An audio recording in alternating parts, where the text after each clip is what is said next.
USA now shows you the fate of the military when they're no longer needed in the battlegrounds or when they have to retire for personal reasons or illness. The number of military men that have been discharged for minor violations in the U.S. Army since 2009 has risen 25%. And when they get discharged, they no longer have access to the badly needed medical care they sometimes need. Mary McCarthy has a story. Cash Alvaro enlisted in the U.S. Army when he was just 18.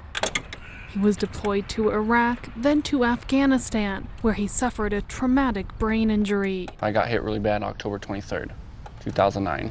That was my big changing point in life. It was April when I had my first serious seizure. And me personally, I didn't even know what happened. I thought I just passed out. I thought, oh, maybe I was dehydrated. So I was in a room with a friend. My eyes rolled back, and he said from there you just convulsed, your eyes went back in the back of your head, you got tight, you were shaking. The condition made it tough for Cash to fulfill his duties. But rather than providing medical treatment, the Army said he was guilty of misconduct and discharged him. Just like having your family turn on you. So you put all your trust in your family, right? So you tell them something, you want them to believe you and be there 100%. So it's just like that in the Army. Veterans advocate George Andrew Pagani says that he's seen many cases like Cash's at Fort Carson and at other military bases across the United States. You are taking an individual who is very, very severely ill and requires not just short-term but potentially long-term medical care, and you're sending them out into the community without an ability to have access to proper and appropriate medical care. Cash ended up homeless and accumulated tens of thousands of dollars in medical bills. Officials at Fort Carson Army Base declined our request for an interview, but they issued a statement saying they do not discharge soldiers to avoid providing needed medical care and benefits. Meanwhile, lawmakers here in Colorado are calling for a federal probe into whether the Army is unfairly discharging wounded soldiers.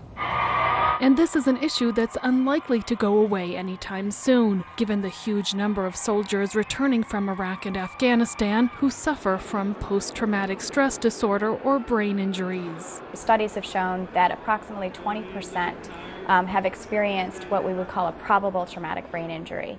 And so they've had experiences, they've suffered symptoms that would be indicative of having had a head injury while they were in theater. And we also find that about 18.5% suffer from either post-traumatic stress disorder or depression. But Terry Tanelian says it would be premature to blame military commanders for targeting disabled veterans. Understanding the nature of how these conditions affect those that are now going through the disability evaluation process, or who are going through medical discharge and separation, or who have been identified through other means is really undocumented and unknown. So I would say we really don't have very good answers about the extent of these problems, particularly among those who've been separated for other than honorable reasons. Therapist Robert Alvarez, who specializes in treating veterans, says discharging soldiers who are dealing with brain injuries or post-traumatic stress disorder is unfair both to the individual and to the community. When you release these people who aren't medically ready to return to society, then that burden becomes the community's. And often these individuals end up in the criminal justice system, they end up in the homeless system. Cash is one of the lucky ones. He was eventually granted veterans' medical benefits. But for many other discharged soldiers, getting the care they need is still an uphill battle. I'm Mary McCarthy for Telesur in Denver.